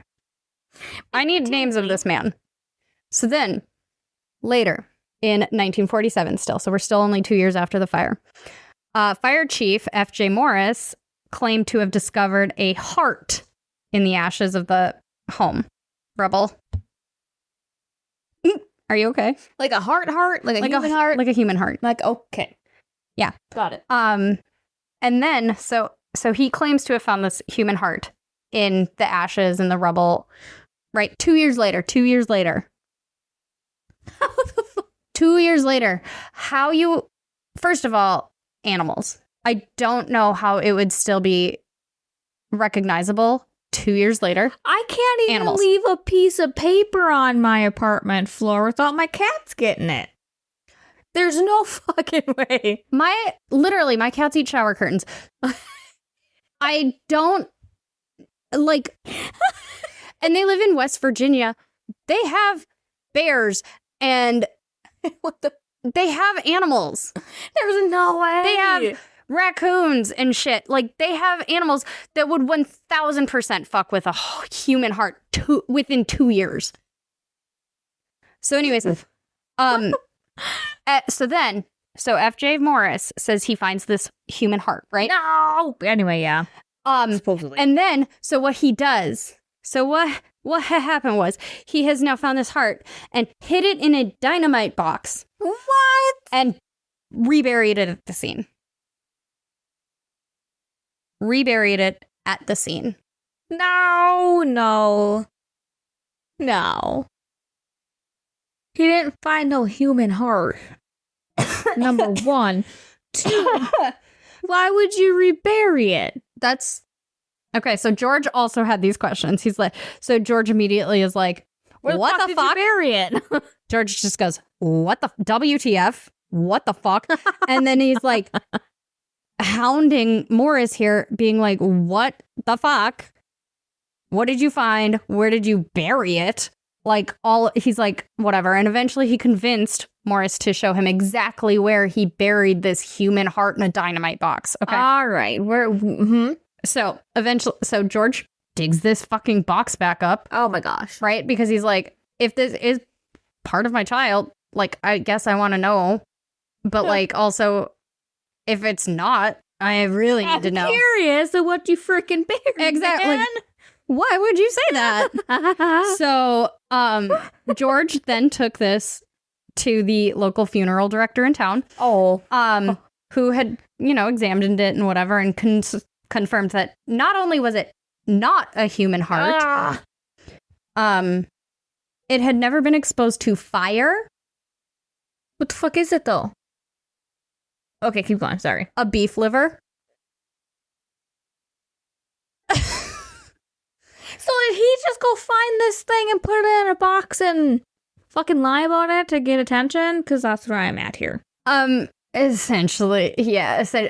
But he claimed that it was to bring a little more closure to the family. Shut the fuck up. There was 5 of them. Honestly, this feels... You know how in the last one I said that all of their heads going missing Oh, I forgot about the head. felt like a fever dream? Fucking heads. This is just outrageous, right? I mean, if you think about it, though, his heart was in the right. His heart is in the... I'm sorry. I'd like you to say that again, but slowly into the microphone, please. Chelsea, say it again. Say it again. I need you to say it out loud. Say it out loud. I can't. I might pee my pants. It's better than shitting your pants in front of a cop. Say it out I loud. wish I would have shit my pants in front of that cop. Say it out loud. Okay. At least his... I'm sorry, what? Oh. I can't. I can't say it again. It came out right, essentially. But no. Anyways, he claimed that he did it in order to just try to bring the families a little bit of peace after a couple years here. Anyways. And he didn't think someone was going to ask questions. George has already driven literally cross country to track down every single one of these, like, that's my hits point. or claims that these kids have been seeing. Okay. I can't imagine that if the police or the fire chief was like, I found a human heart at the scene, but don't worry, I buried it in a dynamite box, and then I put it in a dynamite box, and then I reburied it at the scene. So don't worry, that's where your children are. I found them. So the fire chief, the one that we had to go find at the bar. Correct. That guy. Yes. He's not trustworthy. He can go away. 2 years later, he did that. It's been 2 years, and I don't even know where half my shit is from 2 years ago. No, I mean, not my actual shit, but just my stuff. You went through quite a transformation 2 years ago, though. Oh, fuck. Regarding new things. Damn it. So anyways, 4 years later. Why you gotta bring me back to that? You were the one that said 2 years ago. I forget that existed. Well, okay, good. By 1949, so now we're 4 years later. 4 years after the fire. Did he find another heart? Or a leg? Another search was conducted on property, and they found a small portion of human vertebrae within the rubble. So then this vertebrae, by this point, they're like, first of all, this is actual vertebrae. Where the fuck did it come from? Yeah, this is actual. So this is like not a beef liver buried by a poorly intentioned fire chief. This is like an actual human vertebrae. Okay. So this vertebrae is now sent to the Smithsonian Museum to like research and confirm what, like, just do what they can do. Make sure that they're seeing what they're seeing. Yep. So the Smithsonian then claims that these bones had also never seen a fire. What? And were most likely to have simply been in the dirt that George had used to fill in the site right after it happened. Oscar B. Hunter, a pathologist with the Smithsonian, said that, quote, the human bones consist of 4 lumbar vertebrae belonging to one individual. That seems fair. Since the transverse recesses are fused, the age of this individual at death should have been between 16 and 17 years old. The top limit of age would be 22 since the centra which normally fuses at 23, is still infused. So, like, he has a very solid time. It sounds like he's got a really solid he knows what's up. He knows what he's time talking frame. about. Yeah. This kid is likely between 16, 17, maybe up to 22. Do you remember how old the oldest child was? 23. The oldest one that was perished in the fire? 21. 14. Ah, shit. There's a 23 and a 20. Yes. 23, John, the one that said he went to wake them up. 21, Joseph, the one in the army. Ah, fudge. The oldest one that was 14. a victim to this fire was 14. Okay. Anyway, sorry. Keep going. So on this basis, the bones show greater skeletal maturation than one would expect for a 14-year-old boy, which was the oldest missing Sodder kid. It is, however, possible, although not probable, for a boy of 14 and a half years old to show 16 to 17-year-old maturation. Yeah. So it's like, yeah, everybody, like, this is definitely between 16, 17, maybe up to 22, maybe. But 14, improbable, right? That's essentially what he's saying here, based on all of the markers and stuff within this bone. So now, oh my gosh. Now they got to figure out where that came from. Well, like I said, they thought that that was just in the dirt that George used to fill it in when he bulldozed it. It's still human. Wait, yeah, no, I know. It's still there. I know, and I don't have an answer for you on that one. Okay. I'll just wonder. I don't have an answer. I'll wonder the rest of my life about that. Yeah, I've thought about that a lot too. That poor child. That is, I mean, he's 16, 17 years old. Either way. So Dr. Hunter here has also stated that it is very strange that no other bones were found in the allegedly careful excavation of the basement of the house. Careful? Yeah. My butt. To a whole hours. It's like the careful my kid has when he carries a cup full of something. The careful that my child has when he has his Switch in his hand and you ask him to do something and he just throws it against the floor. Yep. Yeah. And then looks at you the like careful, he didn't drop it. The careful that my children have when they're trying to get dressed in the morning and their shirts are on backwards. Or their pants. Or they have two different socks that don't match them. Socks I don't care about. I've given up on socks. All I want is their shirts and pants on the right way. That is why I literally pick Nolan's clothes out. I don't have the energy. You have 2 kids. I have 1. My job is to get them. They're alive. So anyways, he also stated that it is very strange that no other bones were found in the excavation of the basement. One would expect to find the full skeletons of 5 children rather than only 4 vertebrae. It should also be noted that people almost never die as a direct result of a fire. It is almost always smoke inhalation. Because it goes into your lungs. Yep. Yeah. So you should have at the very least pieces of all 5 of them. Something. And you have a beef liver and 4 vertebrae of a 17-year-old child when your oldest is 14 here. So George and Jenny believed until their dying days that their children hadn't been killed in this fire. And then in 1952, which is now 7 years later, the family finally puts up a billboard along Route 16, which goes right by the farm, offering a $5,000 reward for anybody with any information relating to the recovery of these children or any sort of information. This reward was quickly upped to $10,000. And then the billboard had been continuously paid for and was not taken down until Jenny's death in 1989. So it was up for 37 years. So while this is up, Jenny, we're going back to when Jenny's still alive. Billboard's up, Jenny's alive. In 1968, Jenny receives a letter only addressed to her. So it's just Jenny Sodder. This letter was postmarked from Kentucky with no return address.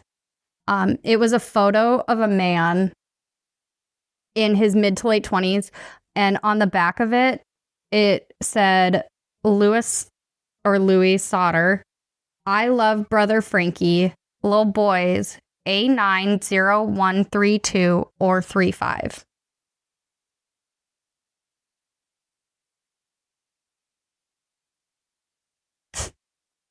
Right? As our boys are laughing a little hearts out. I'm going to find these photos here real quick for you. So this is... I love that our boys are like tummy laughing and Patrick's just trying to shut them up. Shh. Oh my gosh. Okay. Okay. So fucking quiet. So now. this younger one here on this side left is the photo that they used for the missing persons photo or flyers and stuff. Yeah, because that was probably the last photo. And then and then the one on the right is the photo that Jenny received in the mail with that. Oh yeah, where it says Louis Sodder, I love brother Frankie, little boys, A90132 or 135. I don't know what that means. I don't know what that means either, but they're very... That's definitely, yeah. The eyebrows, the eyes, everything. Well, exactly. And so then, because the man in this photo has the same dark curly hair, the same dark brown eyes, the same straight, like really prominent nose, and then the upward tilt of his eyebrow, yep. Jenny and George were convinced that this was their son, Louis. I'm convinced. Louis. Actually. Yep. Honestly, they look so similar. But I mean, it has to be. So, again, now, after getting this, they hire a PI, another one now. I don't think it's CC Tinsley, although, man, we loved him. Darn Tinsley. So they send this new PI to Kentucky, and they never hear from him again. He was never heard from or seen it ever again. I know. So he just took their money and ran. No, he was never heard from by his family, by them, and he was never seen. I'm going with he took their money. You know, that's a theory, but I feel they didn't pay him millions of dollars. Okay, fair. Like, if your job is to be a PI, I could be a PI. You're not going to go to Kentucky and disappear for $5,000. It's not worth it. You don't know what I'm going to do for $5,000. Never speak to your family again? Your child again? Do you want to know how often I speak? Your child? Okay, fair enough. He come with me. I'm just saying. He comes with. You think he's not going to figure out how to get a hold of my kids? He's my sidecar. On a fucking Xbox or PlayStation or something. Literally I'm screwed. He calls me out. I'm surprised he didn't tell anybody about me getting pulled over and like and then like over exaggerated it to me getting arrested or shitting your pants. Anyways, after this PI just flat out disappeared and has literally never been found. Never heard. Nobody has heard from him since or seen him since. So shortly after this, George dies. What? Was Jenny already dead? No, Jenny's alive until 1989, and this is 68. Okay, we're still backtracking here. Gotcha. So George dies in 68. Jenny doesn't die until 89. Why is it that the men always go first? Because they're probably doing some stupid OSHA violation bullshit and they fall down. Yeah, like when Patrick said he was going to jump off the shed onto your trampoline. Yeah. Yeah. Or try to jump from my trampoline in my yard into the pool in your old yard. Yeah. Want to choke that up again? Anyways, so the billboard had stayed up until 1989 when Jenny died. John, the one that said that he had gone and shaken all the children awake and didn't. Lied. He was the only one that, outside of Joseph, because Joseph wasn't there. I'm going to give that guy a break here. I looked, okay? I really did look to see if he maybe made any sort of statement or anything that I could, and I couldn't find anything. Joseph is the one that was away. Yeah, he was in the army. Okay, yeah, he was fighting for our country. Yeah. So Or he was yeah. discharged the day before. But yeah. So I was like, just if I could find any sort of like maybe little statement or anything. I couldn't find anything. But in fairness, if I was away, I wouldn't speak on something No, I wouldn't couldn't either. speak on. Like, I wouldn't either. I mean, no. Other than the fact that your siblings are I'd be like, missing. you know, I'm really upset about the loss of my sibling. Yeah, that would be about it. Yeah. But so I looked and I couldn't find anything. However, John, the oldest. Mr. I shook my siblings awake and they didn't. Yep. Fucker. He Him. is the only one out of the siblings that has told everyone that he is never going to speak about the fire again and the loss of his siblings, and that everyone just quote everyone just needs to let it die, end quote. That's not sketchy. It's a statement. It makes me really feel like he's got some sort of survivor's guilt. Like if he's saying, I shook them awake, so I saw all of them, and then all of a sudden it turns into, no, well, I yelled at them, and then I went outside, and then now it's like, we're never, it's like, the escalation here feels like, it feels like he's so, like, eaten up about something that he's like, I literally physically cannot speak about this anymore. You know what I mean? Like, the guilt, it almost seems like he's got just a disgusting amount of guilt. I mean, okay, for one, you lied about shaking them. Which, honestly, though, it's like, Why would you lie about that? it seems like a weird thing to lie about.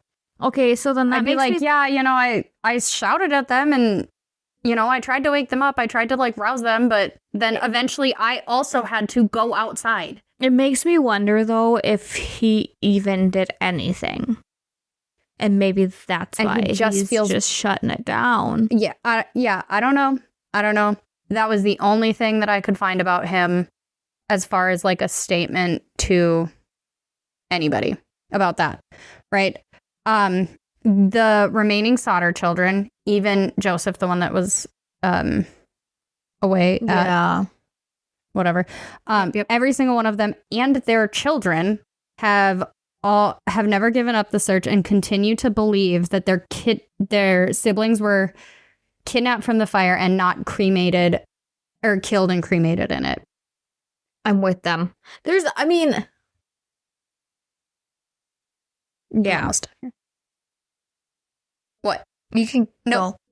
What do you? Well, I just feel like there's just so many questions, though, because like kidnapping 5 kids and some, like, how many of them were teenagers? Like, 3 of them were double digits, 14, 12, and 10, and then 6 and 8.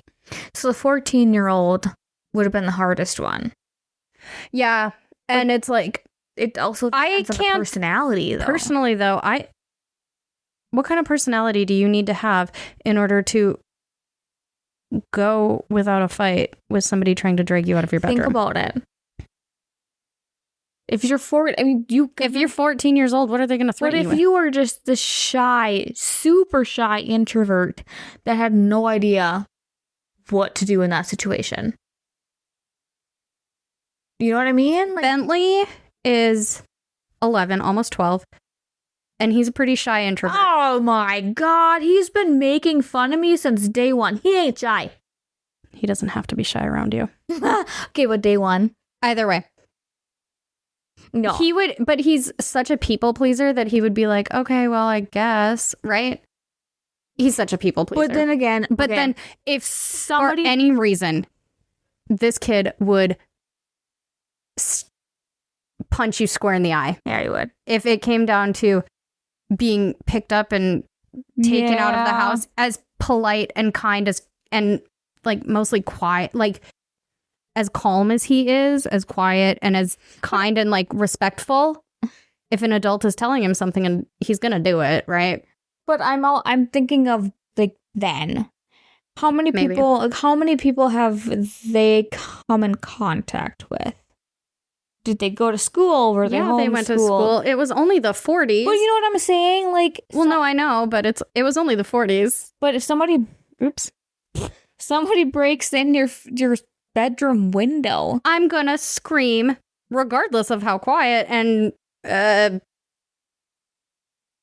like how much I've been taught to listen to my elders. Like, I'm gonna scream my fucking head off, especially if my house is also on fire.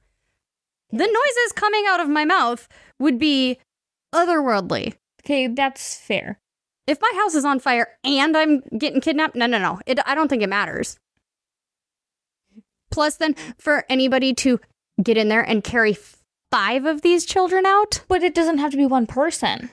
No, I'm just saying. It could be somebody pointing a gun at your head and say, get out this window now, or the rest of the family's dead. Well, I mean, really, about half of them supposedly did die there, but they're the ones that got I'm just saying, it's just weird, though. Like, you can argue either way, whether they were kidnapped or whether they were killed in the fire. It's weird. It would be really hard to kidnap 5 kids. Not that I'm ever going to try. I think it would be really hard to get 5 kids out of this house without anybody noticing. Yeah, without a fight, without mom or dad noticing or without one of the older brothers noticing. Like, do you think that John is so against speaking about it because he maybe did see something? See, I was trying to get to that, and that's why he fucking lied about something so stupid. Who lies about that? I don't know. I feel he could have part in it. I don't know. There's nothing to say that he had anything to do with it. And because honestly, they didn't let if criminal minds people come in and do their thing.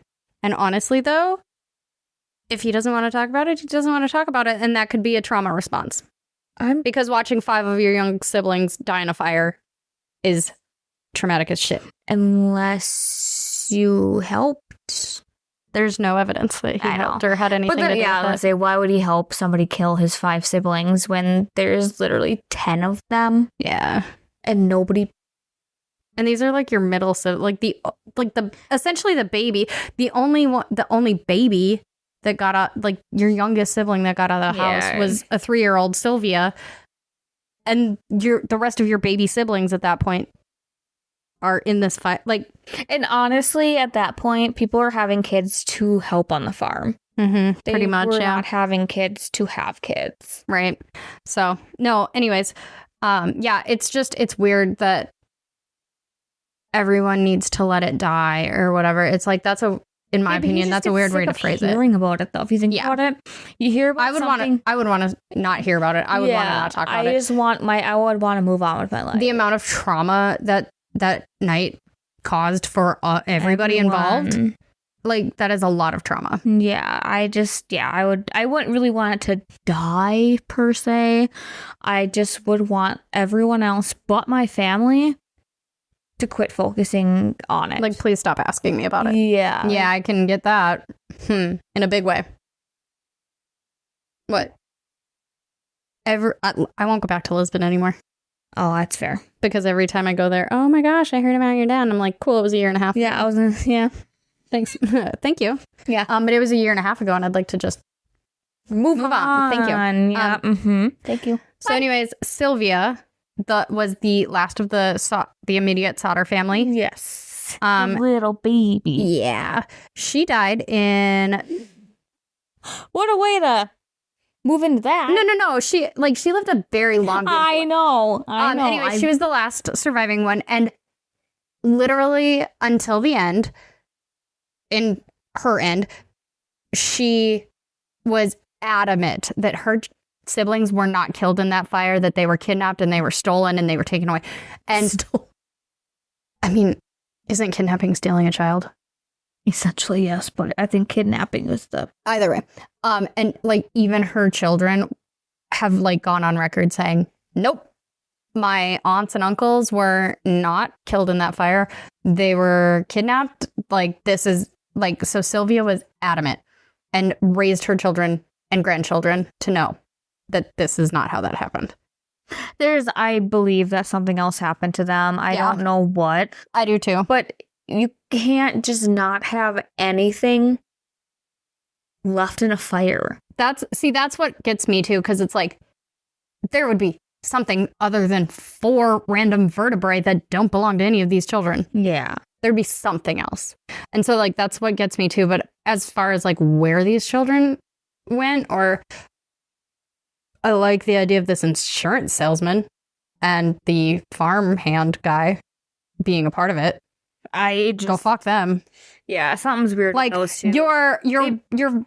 your fuse box is that's going to cause a fire one day, and then a couple months later, your goddamn house is going to burn to the ground, and then your children are going to get fucking destroyed. Like, okay, that's a little bit too on the nose for me. So I like the idea that these two are involved in some way. Yeah, I mean, there's got to be something there, but there's also has to be something behind it.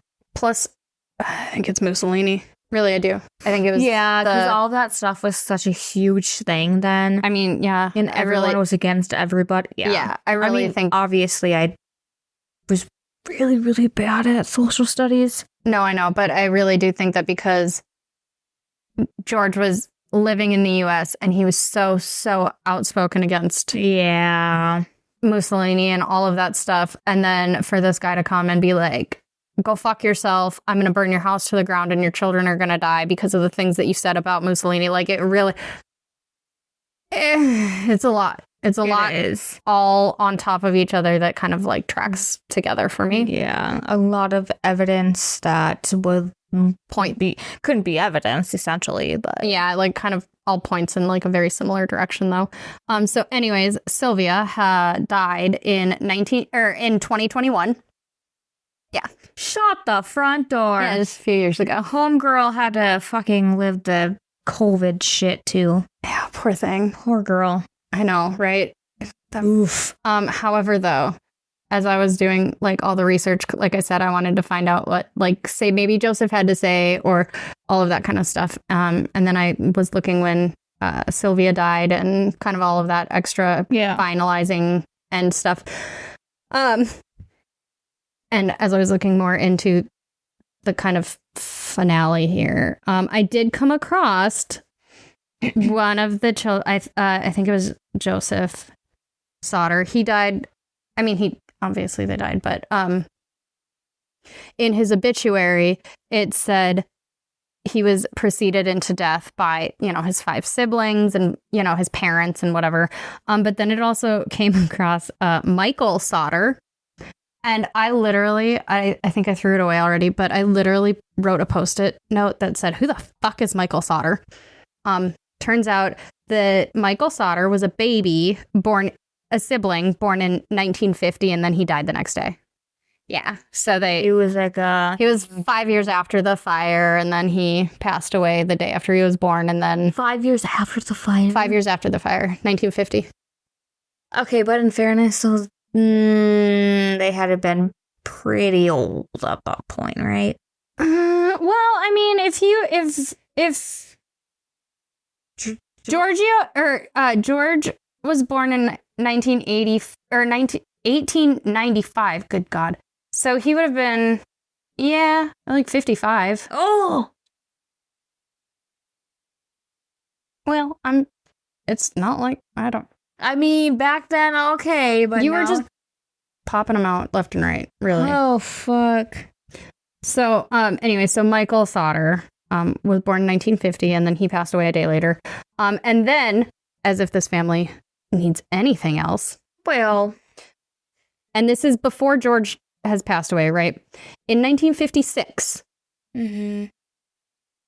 Joseph, the 21-year-old army guy, dude, he had a son by this point, Joseph Sodder Jr., who was 6 at this time. Stop it.